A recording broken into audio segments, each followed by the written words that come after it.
Hello everybody, welcome to Bitcoin Daily 9 a.m. Central European Time on the dollar. We do this show every day, Monday to Friday, because we gotta know what's happening in Bitcoin, altcoins and everything else. Guys, Bitcoin is pumping towards upside. It is looking very nice. It's up 2.5% right now.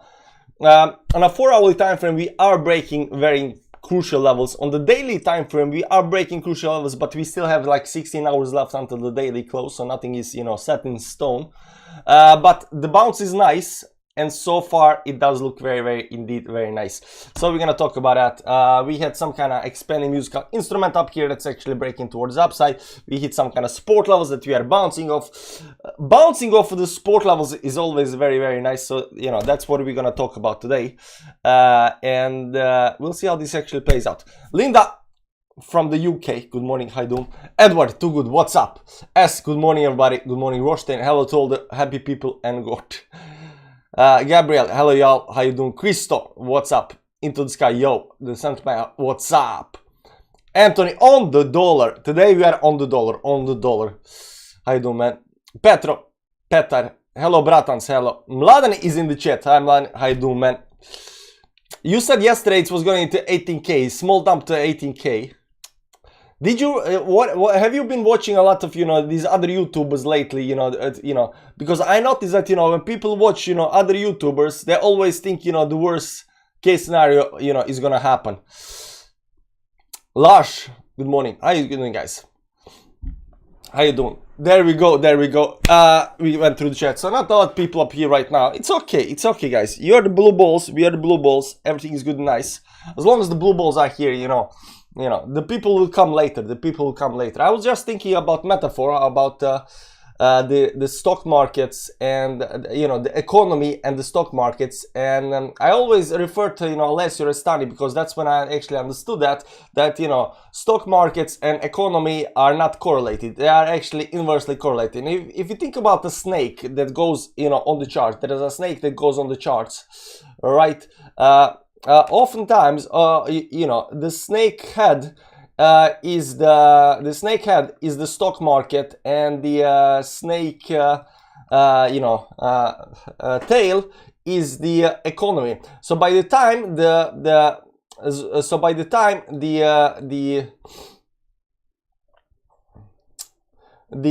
snake head, the stock market, hits rock bottom, economy goes up towards up. Wait, when snake when it,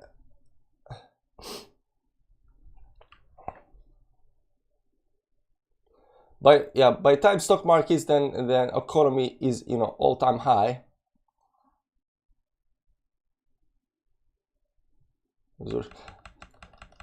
I'll do the snake analogy another time. I'll do the snake analogy another time when I'm a little bit more awake and I understand it. But you know what, I get it. Like when people are euphoric and everything seems good and dandy, the markets tend to go down, and when people are in fear and think the worst thing is about to come, the markets tend to go up.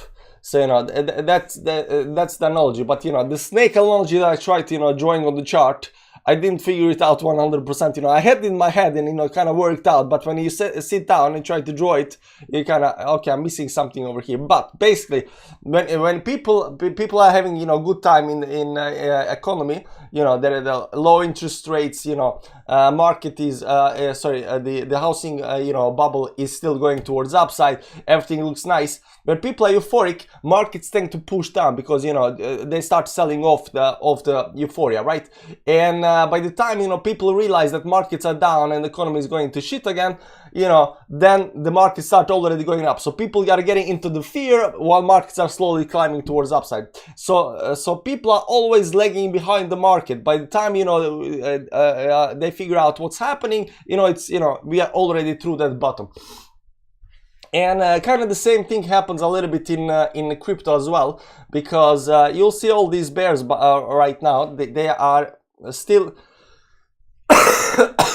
sorry about that. They are still in a, what are you gonna call it, in a laggy mode when it comes to you know, what's happening in markets, right? They are in lagging mode. Then we try to follow, you know, the price. We try to, you know, read the charts, not read the news. We try to see the, you know, when trends breaks to figure out when stuff is gonna turn around and not, right? Oftentimes you don't know where the bottom is and stuff like that. Oftentimes you don't know where the top is. But when trend breaks and trend starts to get weaker and stuff like that, you kind of say, okay, it's kind of breaking up there right now. We wanted to go up to 100k. We came up to 69k. Like my target was 80k at the top, previous top. But you know, we didn't even come to that. But you know, I didn't have that, you know, what are you gonna call it? I didn't have that kind of understanding of the market just yet back then. But right now, you know, I think I have a little bit better understanding. Now that said, people are still a little bit bearish. I was actually watching, you know, previous videos of Crypto Savvy, and if you guys don't know who Crypto Savvy is the perma bear right now. And I've been watching his videos from December, you know, throughout January and stuff like that, trying to see how he was reacting to the price going towards the upside. And every single time it goes up, he would say like it can go up a little bit more, but you know, the target is still down at here at, you know, 12k. He was even posting the targets at 3k and stuff like that, right?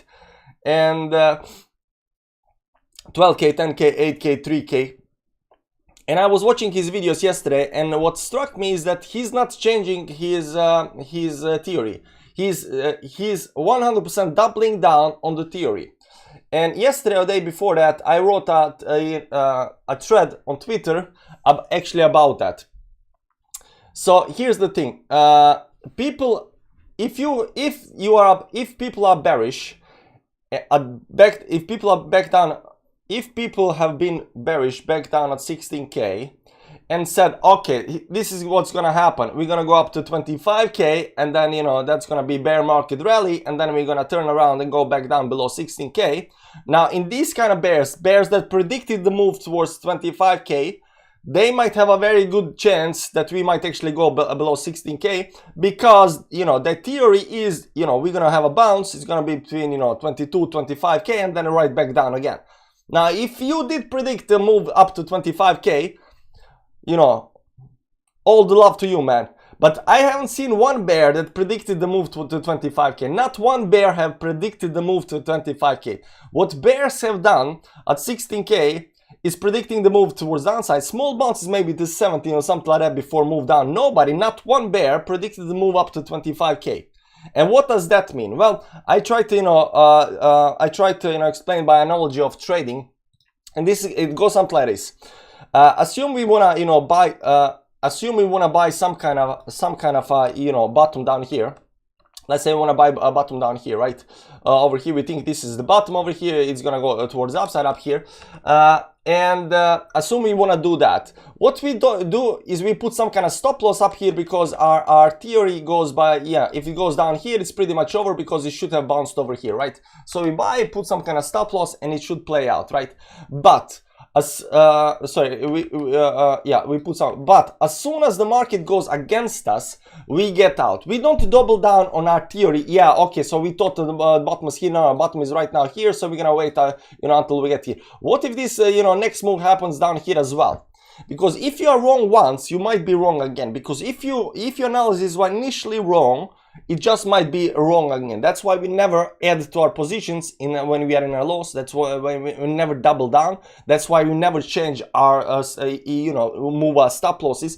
That's why once something goes against our, you know, theory of what is about to happen, we need to get out and then reassess, you know, what's going to happen next. You don't wait, you don't stay in the position and then, you know, figure out, you know, change your theory, because then you are biased towards, you know, price going up. Not only are you biased now, right now, then you are also emotionally attached to the price going in the same direction that where you came from, and then, you know, you might not do that well of an analysis, right? So the same thing goes with the bears at 16k, right? The bears at 16k, nobody, not one, predicted the move up to 25k and then back down to 16. What they did predict is the move to 70k, maybe 80k, and then right back down again, right? Nobody, not one bear predicted the move to 25k. And what does that tell us? That tells us that they are doubling down on their bearish narrative. They did not change the narrative towards the bullish narrative as soon as something. So they had a theory, this theory that, you know, we come to 16k, we drop down to, you know, whatever, right? But their theory got invalidated. It is wrong. The analysis is wrong, but they're still doubling down on the move back to below 16k, and you cannot do that. Can you first check the group? Yeah, in a second. I will do that, man. So they're doubling down on the narrative that we are going below the 16k. Now, we are not like that. If we go down and something happens and invalidates our theory, we're gonna change. This move to 30k, or like Mladen says 46k, is still in effect. Now, if it's gonna change, if something's gonna change our narrative, and we're gonna change bearish really, really fast if something happens, but nothing has actually happened. Like you can see up here, we are holding the support level over here. We are holding the support level over here, still no break of the support level. We are still having some kind of higher high up here. So, you know, something needs to change fundamentally or technically on the charts for us to become bearish. And we will become bearish once stuff starts turning bearish. That's very normal. But stuff did turn bullish. The trend broke. People who do not know how to do, you know, technical analysis and look for the trends, I mean, it's not so hard, guys. It's not so hard. This over here, this logarithmic chart. So that's why also people are still failing. We can also talk, you know, quick word about that. The trend, the trend 100% broke. This downtrend over here also broke. It's really hard to be still stay bearish. Down here at 16k, we thought that, you know, okay, right now we dumped down here, we still might, you know, go down here, but this might bounce as well. It bounced big time over here. We got to certain levels of resistance. It looks, you know, it looked bullish. We turned bullish again, right? But you cannot keep this, you know, bearish mentality once you break something, right? If your analysis goes down to 3k or 10k and it gets invalidated, do not double down on that. Get out, look back on the charts, and, you know, whatever. So if we do get up to 30k, I'm unfollowing Crypto Savvy and Capo and Garrett Soloway, all of these other guys. All of these other guys. And if you look at Crypto Savvy's videos from January, you will see the delusion that's in those videos, because he's doubling every single time the move goes towards the upside against, you know, where he predicts. He's still, you know, yeah, it can go a little bit more up, but, you know, the target is back down at 3k. You know, it's still, you know, doubling down on the first premise where he wanted to go. So don't be like that, guys. Don't be like that. If your analysis, whatever, if you want to be bullish, but we turn bearish, we gotta turn bearish. We gotta go with the bears, right? But you gotta trust analysis, and if something happens on the charts that invalidates whatever you thought is gonna happen, you gotta get out and reanalyze the chart, because just maybe you are wrong. So we're gonna see that. Now I'm still not saying that, you know, we're not gonna go down to 16k because of this, you know, little small nada pump. But I'm saying that you know, don't be like a Crypto Savvy. Don't be like Crypto Savvy. You might be eventually, you know, right. You know, if you scream, you know, wolf, you know, long enough time, you know, you might be right at the end of that. Now, before we start, let's look at Mladen's nice image. Remember this box break above and we're good to go. Yeah, I remember this box down here. So we're above that. But the most important, a little bit more important level up here. You can see this candle up here. We're gonna talk about it. You see how it's come above these previous highs up here. So you get some kind of high, lower high, lower high. So you got some kind of trend down. Over here you got a low, lower low, lower low. So you got some expanding musical instrument going over here. And right now you're breaking the expanding musical instrument towards the upside. This on the 4-hourly time frame, so it does look very, very nice. Does look very, very nice. So we're gonna talk about it. Yeah, but nice box, but it's very close. At least this bottom line is broken. So, you know, and there is of course, you know, a bunch of resistance right in these levels. So, you know, a little bit more move towards the upside is gonna look nice. So let's talk a little bit about what's happening in Bitcoin up here. As you can see up here on the 4-hour time frame, we are actually doing superbly nice. Yesterday, yesterday I drew this these lines down here on the support level. We actually hit these this bottom line on the bottom side down here very nicely, very nicely, and bounced off of that. So I was unsure whether this move up here is gonna, you know, break towards downside or bounce towards upside. Oftentimes you don't know exactly. We can predict or try to, you know, predict probability for a move towards upside or downside based on, you know, hitting some kind of support level, but this was a major support level, and right now we are bouncing off of that support level. Like we just saw on Mladen's image up here, this very important level of resistance, actually a little bit higher up here for him. Over here we are still above that, but on my chart up here, the 50 moving average on the 4-hour time frame is already, we are already above that.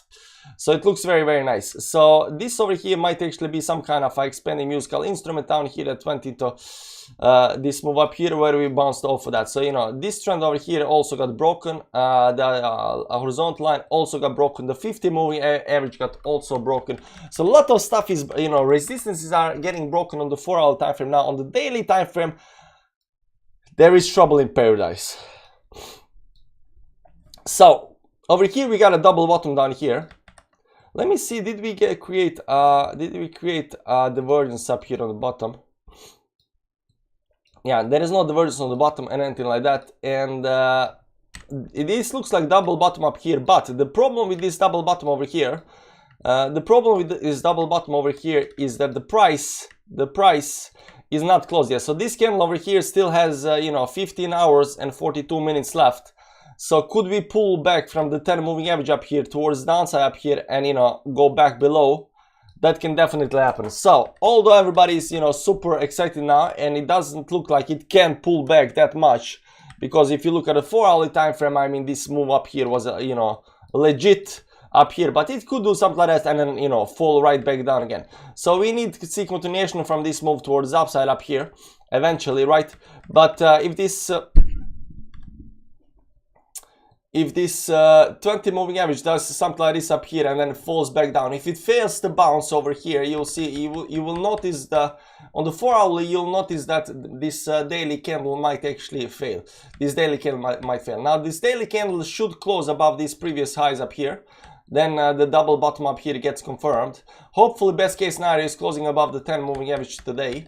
Today is also the new monthly candle.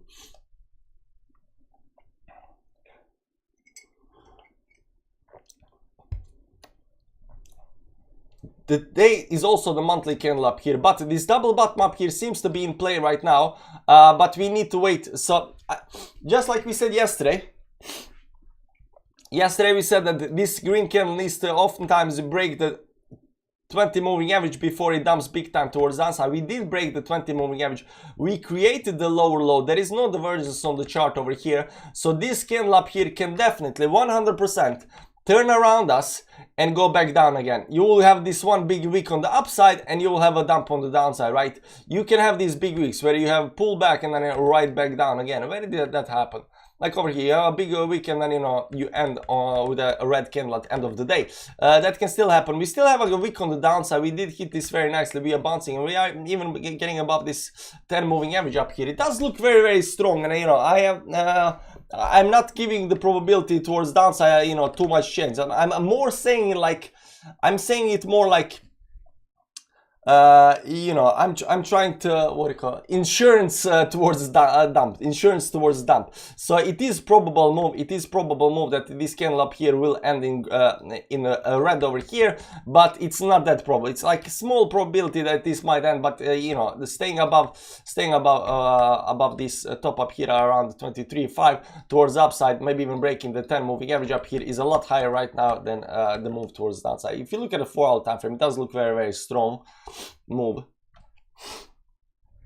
So we'll see how it plays out. Right now it's up 2.6%. The altcoins are also up like 3, 4, 5% towards upside. Everything looks nice. So it's good. I have no complaints right now. We really like that we are bouncing off of the support level up here.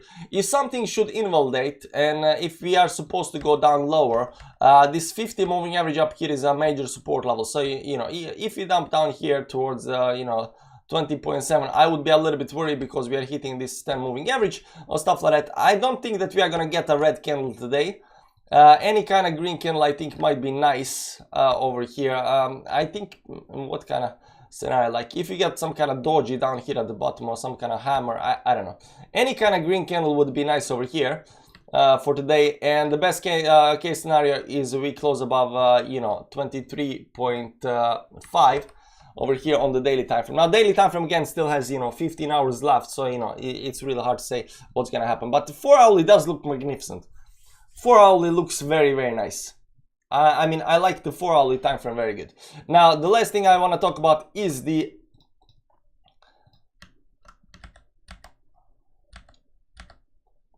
monthly time frame up here on the candle.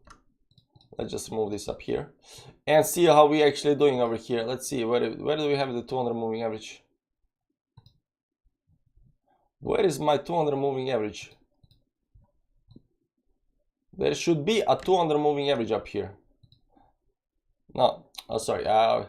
On weekly time frame, we still you can see up here we still are below the 50 moving average and 200 moving average, so we are not that. But on monthly time frame up here, we got a 50 moving average right over here. We don't have the 200 moving average on monthly time frame. We have the 50 moving average. We had this doji up here at the top. We had a doji up here at the top, and this still doesn't look that, you know, we still failed. You know, we're still not above. Let's see if we are above this line up here. Yeah, so we didn't create any kind of, you know, higher high up here.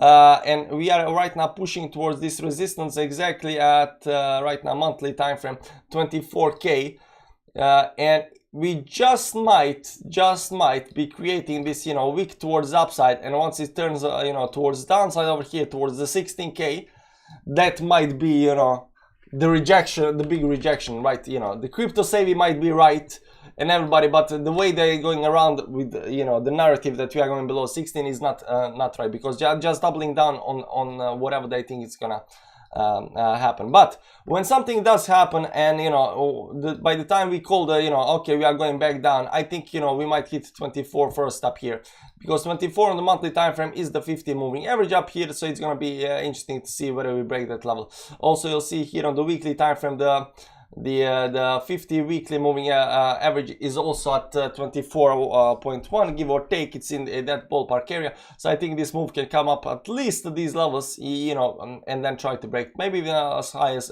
25.2 for the third time, you know, and then we'll see. But you know, no bearish engulfing candle on weekly time frame. This is playing, you know, how it actually should be playing out. Where else that 4 hourly? 4 hourly, weekly, monthly.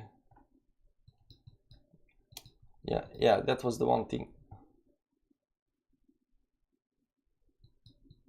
Yeah, so I saw that Malan was talking about the divergence on the chart, and I don't think there is divergence on the chart, because what he's looking at is this top to this top up here. Let me just clean the chart up here a little bit so you can see this nicer.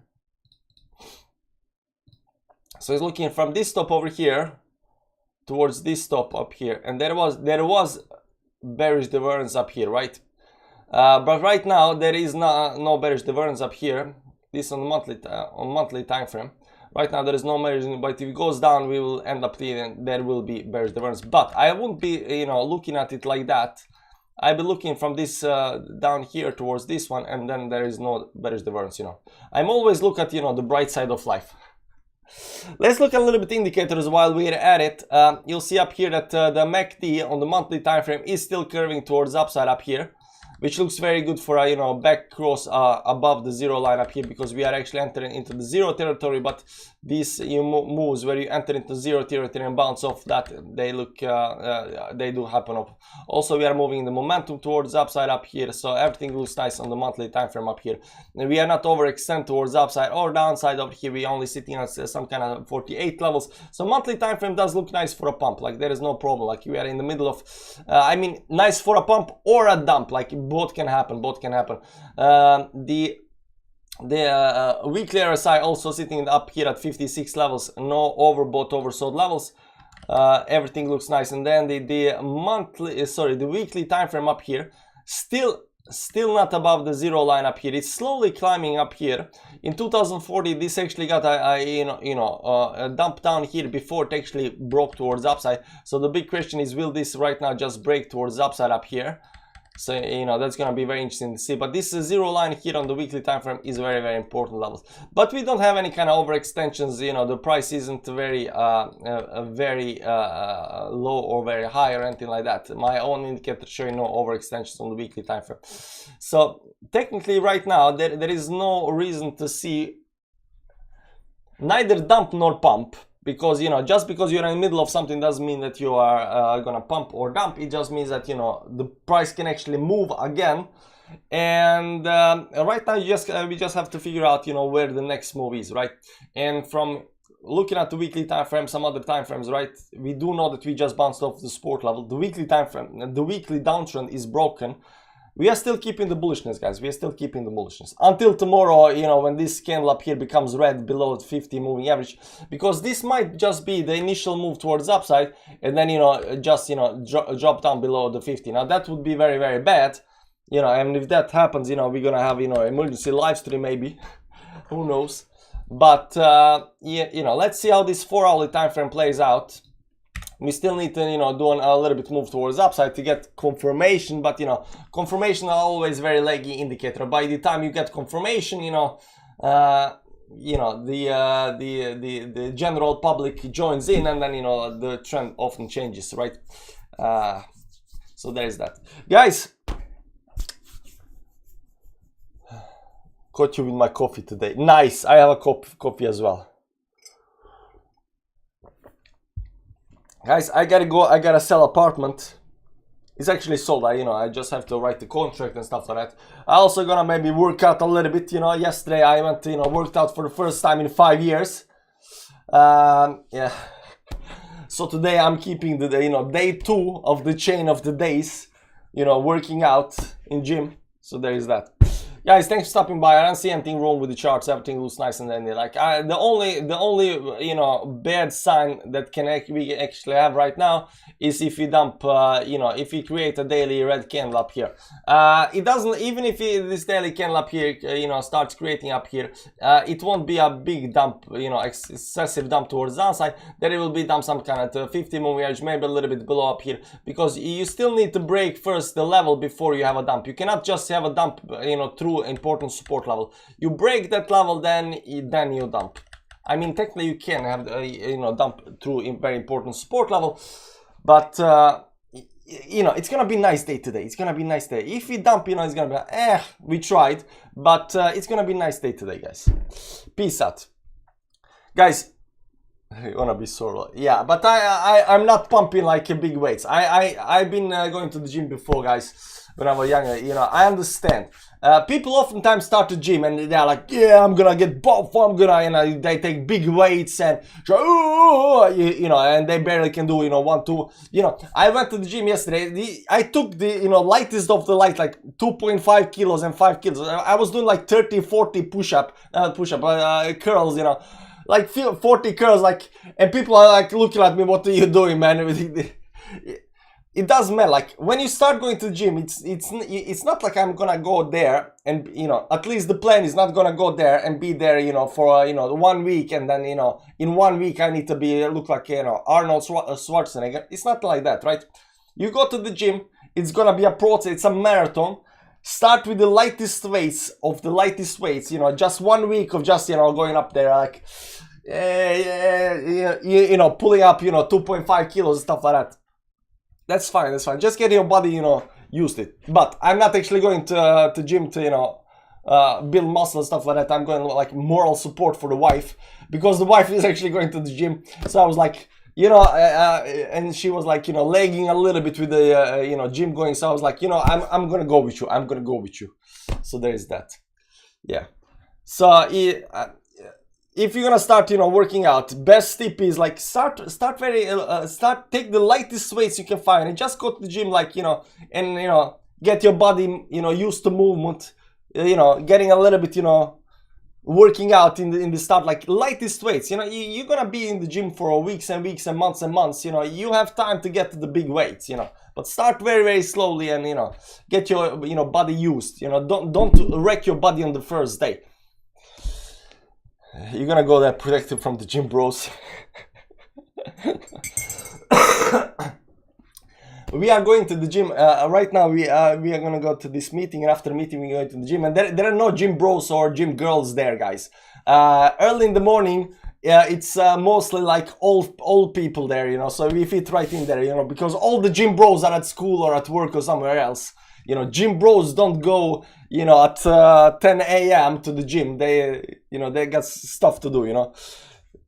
Gym bros go to gym at, you know, after school, so, you know, not there yet. Anyways, guys, there we go. I do hope this actually plays out, but you know, we still got, you know, a whole day left. Guys, I'll see you around. I gotta go. Bye bye.